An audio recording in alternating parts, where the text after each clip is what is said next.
Hello there, folks! My name is Walt, and welcome to Lovely Little Thieves, the demo. Would it be a mistake to try? You'll never know unless you try, kid. You gotta be ready to put yourself on the line. Put yourself on the line for love! I don't know. You gotta try! I fought the urge to cry as I reached out and took Dana's hand. Or Danny, whatever. No, I'm not okay. I think there might be something wrong with me. Huh? What's wrong? Oh, no, wait, what's her voice? Crap, it's been a couple days. What's wrong? Are you sick? No, it's not like that. I've been having really bad nightmares that sort of linger after I wake up. That's horrible! What kind of nightmares? Can you remember anything about them? I'm all alone in this freezing black void and I can't remember who I am. I started losing feeling in my body, losing my memories. Even my heart stopped speeding. Danny seems unsure how to respond to this and was clearly trying to hide how weirded out she was. Jay, on the other hand, had definitely started taking interest. He stared at me intently, his brow slightly furrowed. There's something watching me in the dream. It has enormous red eyes, and its pupils are all wrong, like it's some kind of animal or demon. At this, Jay's eyes widened and he flinched, balling his fingers into his palm like someone had smacked his hand with a ruler. I just looked at Jay's face. He's like, "What you talk about, bitch?" Oh, God. I'm sorry. I can't look at Jay without laughing. Okay. Okay.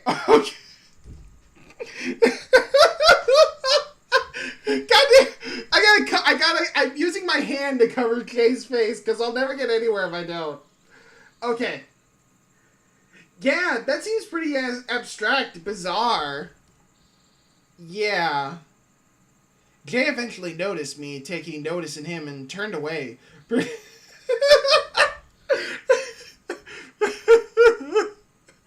still laughing at Jay's face.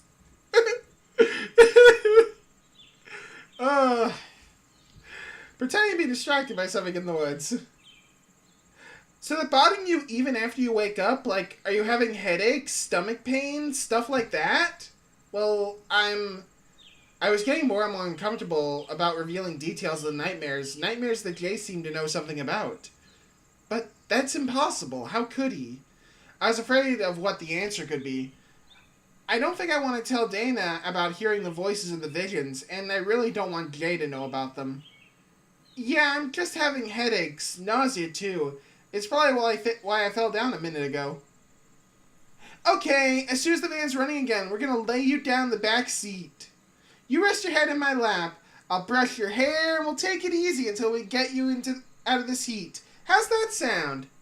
Pretty good. Really good, actually.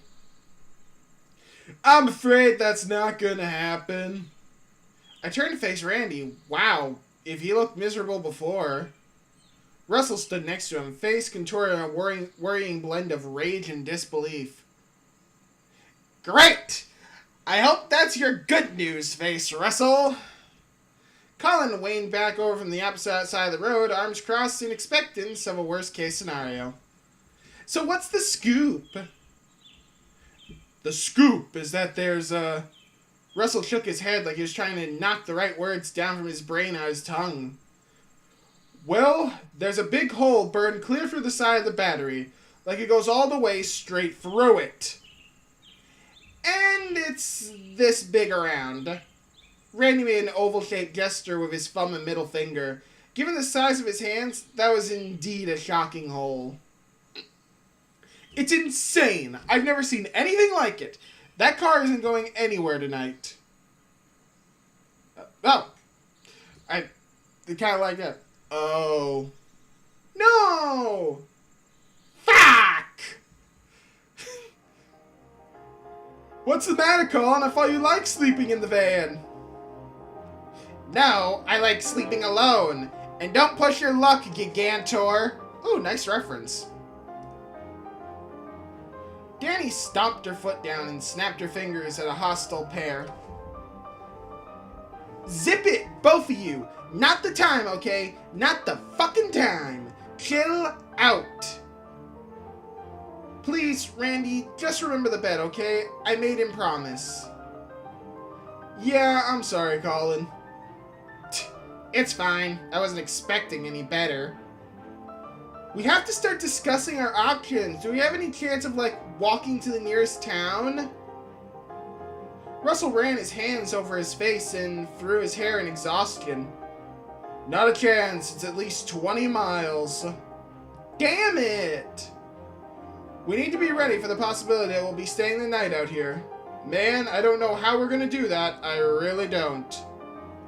You're suggesting we sleep in the van? Pee in the woods? What about food and water? What if help doesn't come by morning and we have to deal with the sun full blast? I know, it's a no-win situation.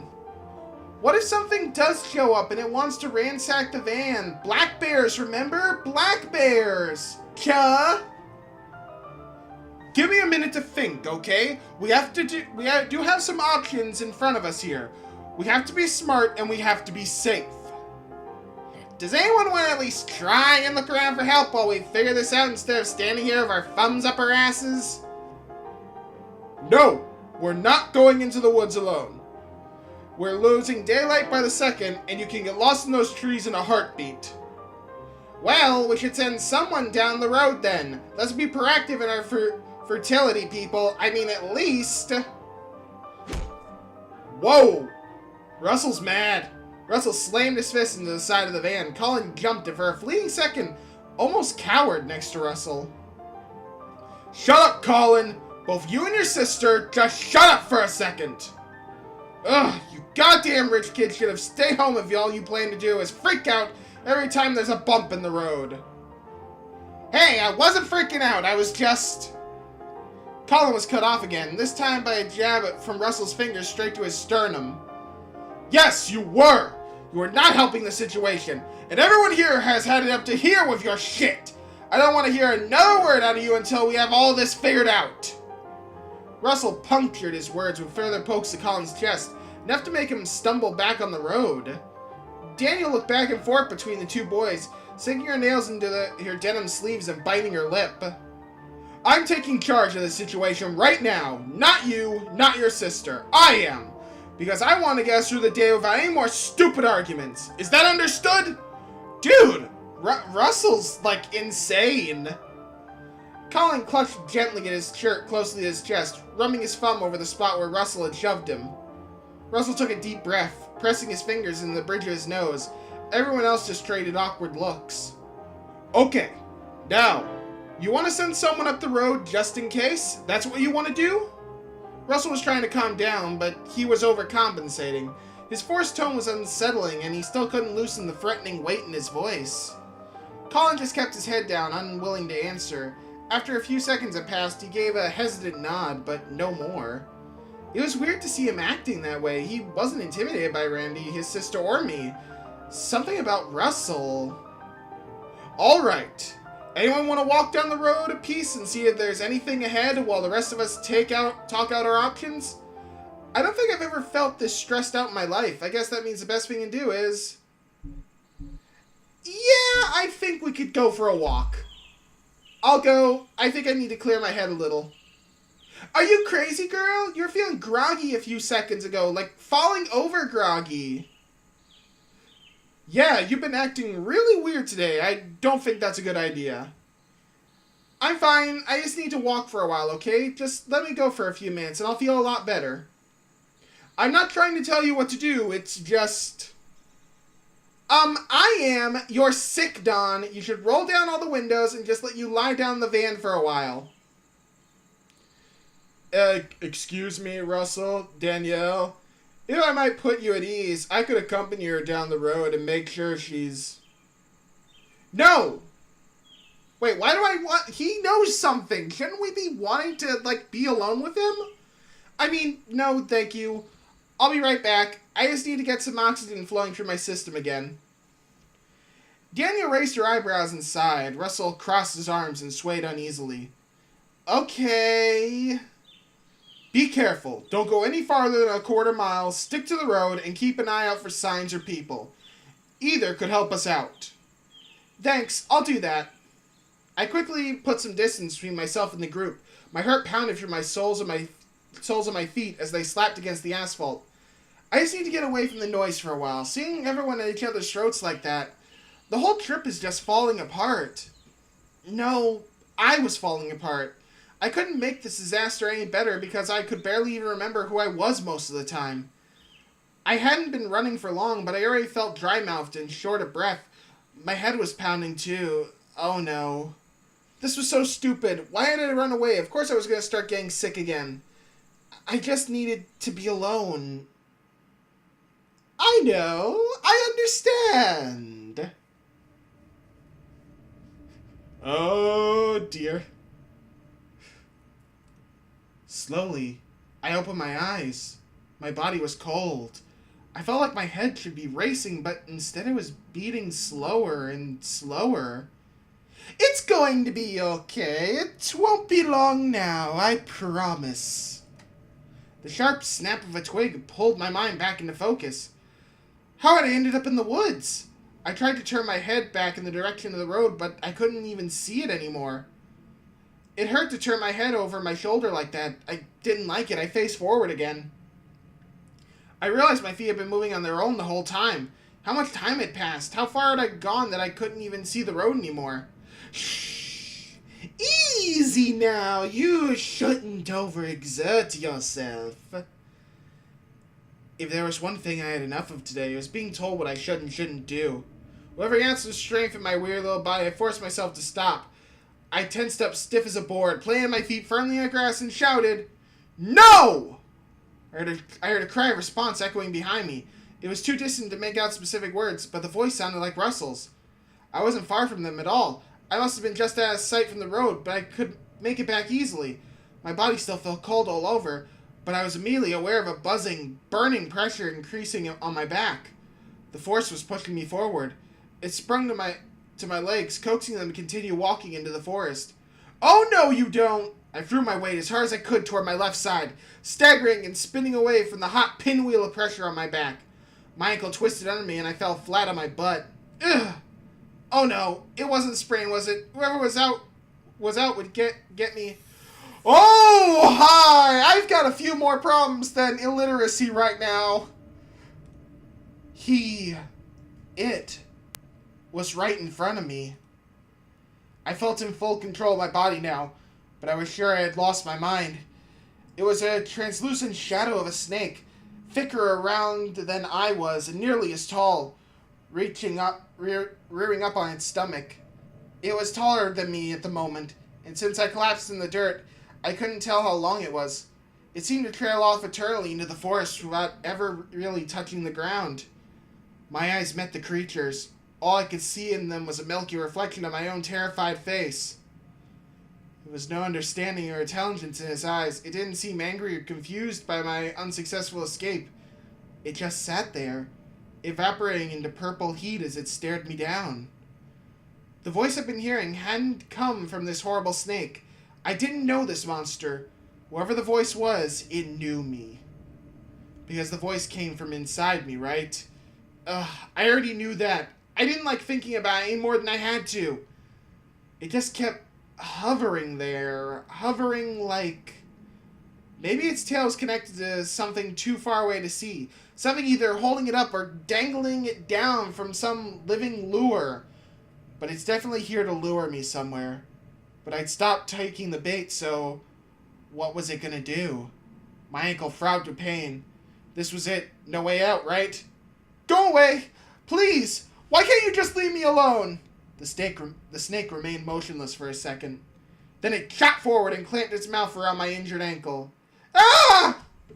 I wrenched my leg from its jaw as hard as I could and made a break for the road, crawling, then stumbling, then running. I can wait. If in nothing else, I know I can wait. I shut my eyes as I ran, not even caring if I fell or slammed into a tree. I was too scared of seeing that snake appear in front of me again. I didn't open my eyes again until I felt the rough road beating against my shoes. Then I started running even harder. As the van began to take shape on the horizon, two realizations pierced my panicked brain. One, there had been no resistance from the snake when I jerked my leg from its mouth. It was like kicking at smoke. Two, my ankle had stopped hurting completely. It stopped the second the snake bit down on it. Before I knew it, I was back with the group. I was gasping for breath, sore and shaken, but I was okay. I made it back safe. To a group of extremely sour faces. Oh, right. This is why I wanted to wander off in the first place. Dawn! Glad you're back. I was getting worried. I'm guessing you didn't find anything? No, just trees. Are you okay? Russell thought he heard you scream or something. We figured he was hearing things. I'm fine. Just a little out of breath is all. Maybe you heard a bird or something? It was getting easier and easier for me to lie about this stuff. I didn't like that. Okay, well, I hate to rush you into this, but we need to come up with a decision here. We've lost too much time as it is. What am I deciding? Rock in a hard place. We either cross our fingers and stay with the van for the night, or we head east through the woods to try and find help. Why east? Colin says there might be privately owned land about 2 miles that way. It's on a little map in one of the 20 billion brochures Danny had stockpiled in planning the road trip. Part of the forest here is zoned off as private property.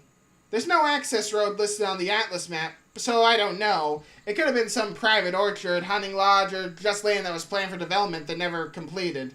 The only point of reference I have is the present distance from Mount Vernon, but doing the math backwards from there, it's within a 2-mile radius of whatever this is.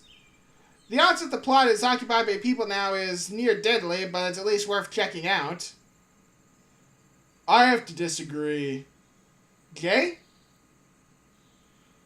Well, those are our options. Everyone else has voted, so what do you think? We can't do both? Leave some people in the van while a couple others look for the place in the woods? That's what I said, but apparently we can't do that. Not smart. It's not smart to take full advantage of all our options? Danielle, please trust me on this one. Eagle Scout here. I've been in this kind of situation before. If the wood group gets lost or takes too long and the sun goes down, the van group is stuck invulnerable. We were already worried about the van getting ransacked at night. Even worse, odds are high that the van group will go looking for the woods group in that scenario. Then everyone's lost and screwed. If we pack some walkie-talkies or something, it might be different. Might. But it's not safe for either group if we split up right now. This is basically the wilderness and none of us know the area. That can be a nightmare in the daytime, so it'll be a disaster after dark. I agree with Russell. No splitting up, no matter what. Things are so tense in the group. Whatever happened in my absence had definitely heated things up instead of cooling them down. Still, the strangest thing to me was that most of the tension seemed aimed at Jay. Why Jay? He was so non-confrontational, wasn't he? So, what do you think, Dawn? Do we stay with the van or do we search the woods? I vote that we... Oh! You motherfucker! You motherfuckers at Pango Dango! There's no save button! Oh, I hate you. Alright. Fuck it. I've gotten people killed for less. Let's go search the woods. I vote we search the woods. We have to try and do something. I think everyone will feel better once we at least find out what's out there. I vote to stay with the van. You know my reasons. Sure. I'll have to agree with Dawn here. And I vote we search the woods. Danielle? Let's go up that hill. I'm sick of wasting time doing nothing. Same here. We can at least bother to see what's out there before the sun sets completely. Randy shrugged. I'm just gonna vote with Russell. Woods sounds fine. Okay, that's 5 in favor of woods and 1 in favor of van. That settles it. Russell clapped his hands sharply and rubbed them together, either to usher some enthusiasm back into our group. Alright, people! Let's get ready to move out. I have the compass, so I'll lead the way. We can also take every flashlight we've got on hand with us. I have one in my backpack. Let me just... Russell popped the back wheel of the van open and yanked his backpack out from under the pile of luggage. I guess the promise of a short hike had given him a second wind. I've got my own flashlight. Awesome. I know there's one more in the glove box. Jay, you want to snap to and grab that one? I turned to face Jay and realized he had been staring at me. I don't know if Russell was calling him out on that or if it was just a coincidence. Either way, Jay seemed embarrassed. Right. He retrieved the flashlight and brought it back to Russell. Nah, man, hold on to it. That one's yours. Jay nodded and drifted back to Randy. You want this? Sure, you don't? Okie dokie. Thanks, buddy. Okay, if that's everything, Daniel, the hell are you doing? What the heck was she doing? Daniel teetered off the bumper of the van, leaning over through the back window and rummaged furiously through the luggage. I'm consolidating my luggage to the way up. I don't know about you guys, but I'm counting on finding shelter up there. I don't care if it's just a porta potty. Okay, I do care. Don't hold me to that. For real. Ew. But it's only 2 miles. No, it's only 2 miles up a hill in heels, and 2 miles back down if we find a place and I have to go back for my essentials. If they're still here because bears or marauders or whatever the fuck, right, Russ? You don't have to take anything with you. If you don't want to hike in heels, just put some heel-free shoes out of your bag and swap them out. What? 2 miles for the brush and open-toed sandals? That's even worse. Haha, well hey, that's what Colin's doing. You want to swap your shoes out, Colin? You don't have any sensible shoes? My shoes are killer. Don't be talking shit about my shoes. Oh no, he didn't talk shit about your shoes, honey! But this is gonna be a week-long trip. I don't understand. Guys. Well, it wasn't going to be a week in the mountains, was it? I brought town shoes and beach shoes. Why the hell would I need bulk-ass hiking boots in Florida? Guys, where's Colin? Uh-oh. I believe I saw him heading into the woods with the little flashlight from his bag. Why didn't you stop him? I'm sorry, I didn't realize he was actually leaving the group. That would be crazy, wouldn't it? Yeah, well, that's my brother. Damn it to hell, Colin! Russell threw the backpack he was carrying down the ground, ripped open the zippers, and began pawing around for something. He slowed, then tore open another pocket, then another and another. Oh, what the hell? It's not here! I know I packed that flashlight! Screw it! Screw it! I'm going after him! You guys start walking after me, and I'll bring him back down so we meet in the middle. Keep each other in sight, okay? Okay. With that, Russell slung his backpack over his shoulder and shot up the hill in the direction Jay pointed out. Were we supposed to run after him? You know what? I'm curious about what they're gonna find over the hills. Oh my god. I did not realize I had been going for nearly 25 minutes. I apologize. Alright, thank you all for watching. I hope you all enjoyed this episode. I know I did. And I'll catch you all next time. Later.